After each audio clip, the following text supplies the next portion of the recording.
Times bestseller for white folks who teach in the hood, and the rest of y'all too.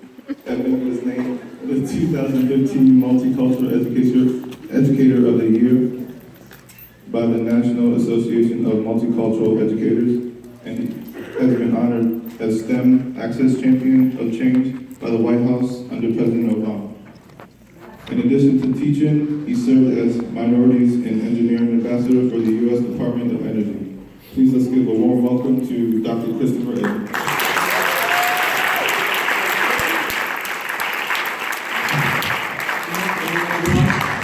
Good morning. Mic check, 1, 2. How y'all doing? Good. So I'm real hyped to be here today and share some words with you. I want y'all to give another round of applause for Toby, because he was talking to me earlier. He was saying how nervous he was. I'm like, for one, you did a phenomenal job, bro. So shout out to him.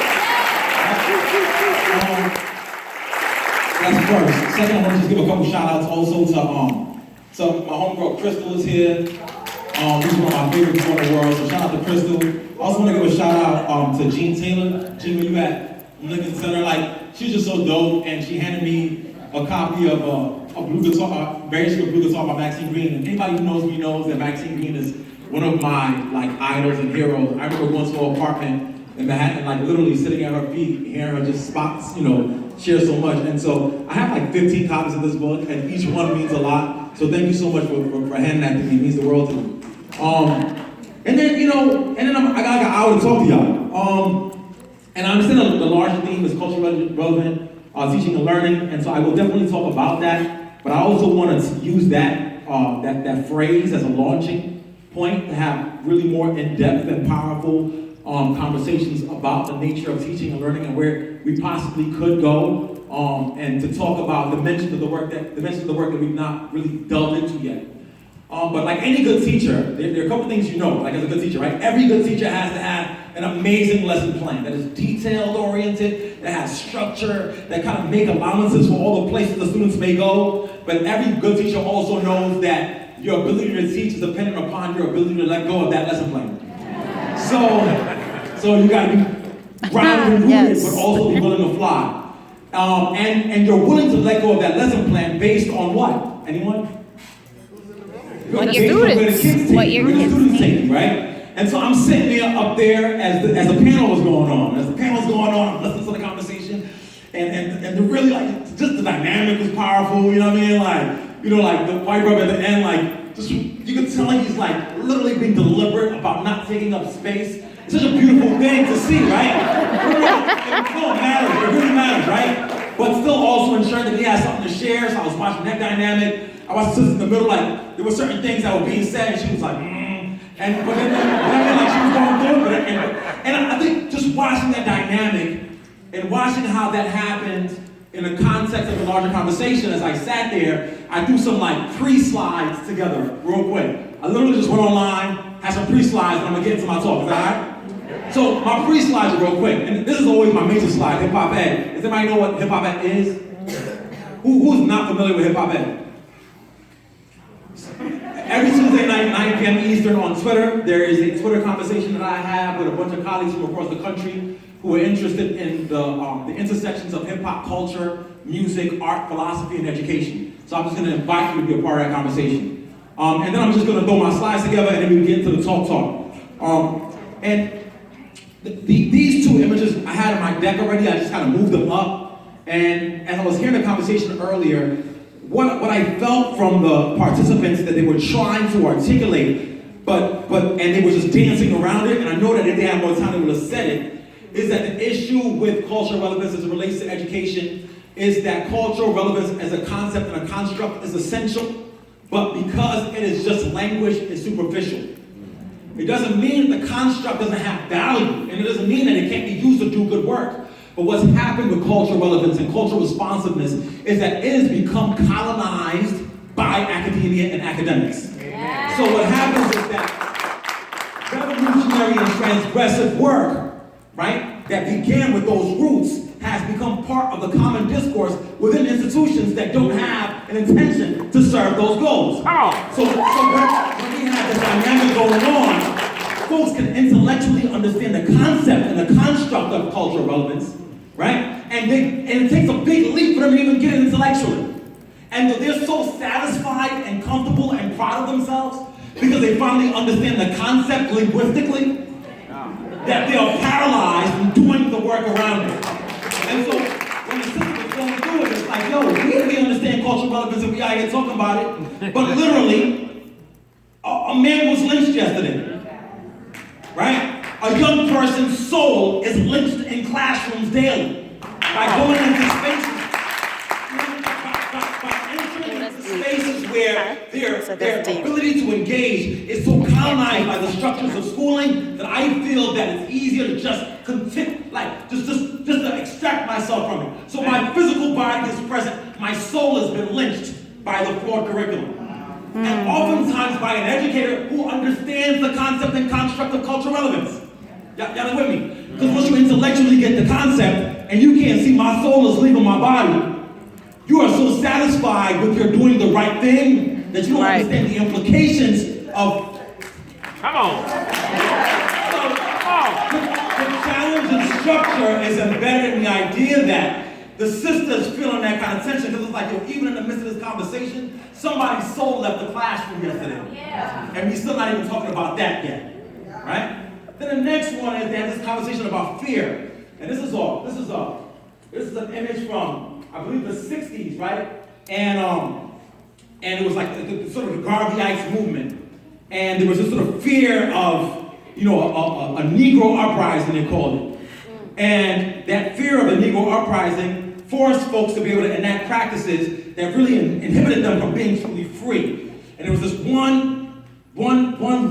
dude was coming through in a whip, or driving by in his vehicle, and there was this sign, right? And I'm gonna talk about the code switch thing in a minute. And the sign says, "This new Negro has no fear."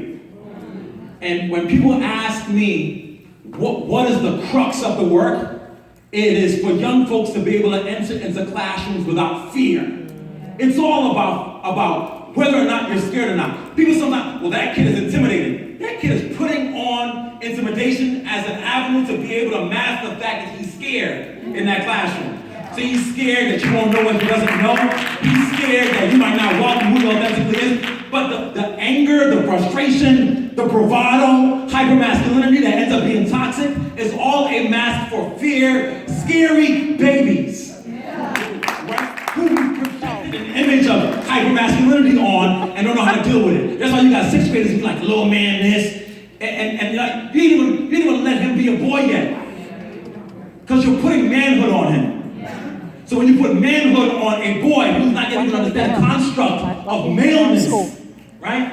They put on this mask of masculinity that is toxic, and because they scared. So you got to create a classroom space that inhibits young folks from being scared first. And that's the precursor to talk about cultural relevance. Thank you. Then the conversation about code switching that we talked about is also this. Look, it's about anybody have little babies or kids and have Netflix? I'm just throw this out there. I don't know why this came to me, but you know you gotta follow the spirit. And there's a new show on Netflix called Motown Magic. Anybody? Raise your hands if you know Motown Magic. It's a lot of y'all. So it's rooted in Detroit and in the Motown era, and there's this little kid, and his name is Ben. And Ben is like the main character. And what Ben does is when he's talking to his friends, you guys should all see this. And I don't got stock in Netflix and none of that, but you know, it is what it is. And so when Ben is talking to his friends, what Ben will do sometimes is that he will say a word, and then he will say another word. Like he talks in synonyms, right? So he can be accessible to his friends, but still hold the fact that Ben is a little bit more linguistically advanced than his counterparts. So he'll be like, that was really intimidating. I mean scared. I mean afraid, right? And so he'll just say that as he talks. And here's the thing, code switching as pedagogy involves creating spaces where there's a fluid and concurrent navigating of multiple spaces through words, right? That's how you do it. So it's like, yo, I'm like when I say he come through in a whip or he's driving around his vehicle, there's no distinct separation between my use of multiple linguistic traditions. Yes. Y'all with me? Yeah. Once that happens, young folks will resonate with which one connects to them, right. But also without you saying, now speak white, they right. understanding that it's right. possible to know how to navigate. Yeah. The issue with code switching, as we've articulated it within education, is that it does not value the localized code of the community. Yeah. So you can't code switch, the idea of a switch is you can go back and forth. We miss this. A switch is made to go back and forth. It's not turn one off and be on permanently. If you turn one off and turn on permanently, your light bulb's gonna go out. Right. I don't know if I'm going too deep for y'all. The light bulb's a metaphor for what? Right. Okay? So if I code switch from off to on and stay on, the light bulbs go out. Y'all with me? So the idea is to be able to move and navigate concurrently, swiftly, and beautifully in multiple worlds. As a teacher, so that you can create a modeling for what that looks like for a student. Y'all with me? Yes. Okay, so that's that. And there's one more slide, and I'll get into my actual talk today. Two more things. Another thing that came to me out of the panel was this idea about a vision for the possibilities, and then a how to do it. And to me, it means that educators have to position themselves somewhere between Biggie Smalls and Robert Smalls. I call it the Smalls principle. Y'all with me or you with me? Yeah. Okay. Yeah. See, I give you no options. See, Biggie Smalls had this one line, my favorite line, and this is what the line for every educator. And it's stay far from timid. Oh, y'all don't know this line? Yeah. Only make moves if your heart's in it, and lift the phrase sky's the limit. Mother. Yeah. But the core of it is this idea of why you're paralyzed by the language of cultural relevance is because there's still a absence of courage in the educator. So teachers are just scared, teachers are scared of the file. You know, like somebody might put something in my file. And here's the thing you have to understand. You cannot do transgressive and revolutionary work if you have a fear of the implications of doing right by young people. Point blank. You will get a hater regardless. You just got to own that. You have to own the fact that you've got to do what is right to do because cats don't come for you regardless. I in my life professionally have understood that construct of like it is what it is. Now, here's the thing. If you're doing what is right to do, your people will ride with you. So you're never alone. But if you're too busy being a sucker and you timid and scared, you end up becoming a cognitive machine. You got revolutionary language, but heartless spirit. You ain't gonna get that done. Revolutionary work requires radical movement. Radical movement requires being transgressive. Being transgressive requires acknowledging and recognizing that cats won't come for you. We say, well, Dr. Emdin, what happens if my administrator is going to be uncomfortable with what I do? No, that's not even, it don't even matter. I'm not trying to be dismissive of people's positionalities. I'm just saying, in the grand scheme of things, either you bought that life or not. If you're not, you're not. If you are riding and you really with it, let's go. If you're going, your folks will ride with you.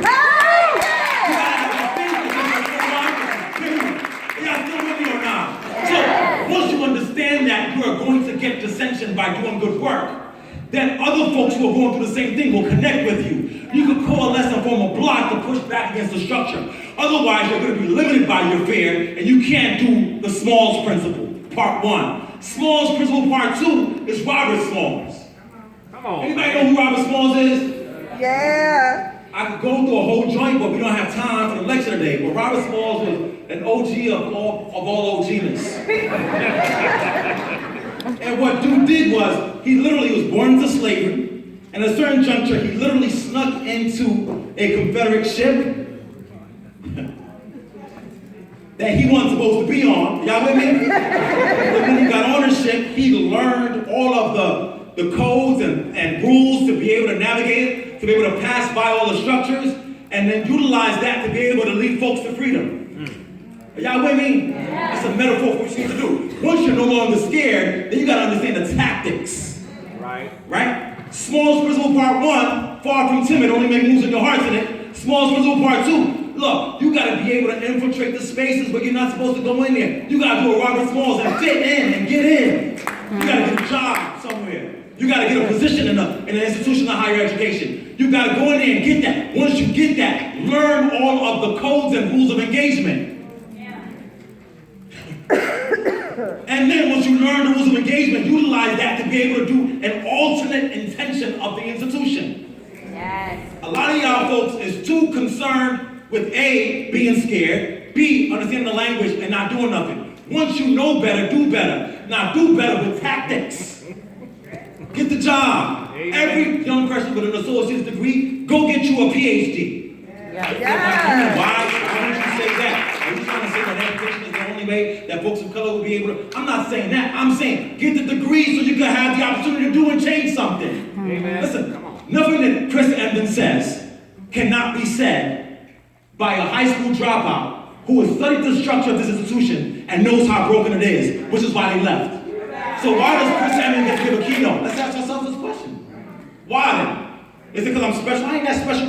Listen, I've come to the recognition of the fact that I ain't that special. But I got a credential from an institution and a book from a place that endorses it as being a New York Times bestseller. And I use those things to enter into spaces to do what's right to do. Come on. Ain't nobody listening to you if you talk about revolution from the corner with your homies.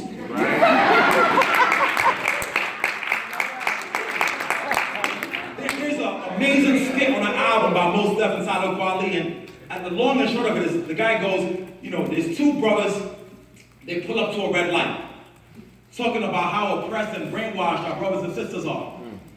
Not a car in sight, because it's 2 o'clock in the morning, waiting for the red light to tell them when to go. Are y'all following? Ain't nobody there, dog. So they talking a good one from the whip. The light is red and they waiting. Nobody's in front of them, but they're waiting. You see what I'm saying? You can't wait for an institution that endorses white supremacy to give you the green light to set babies free. You'll be waiting forever at the red light.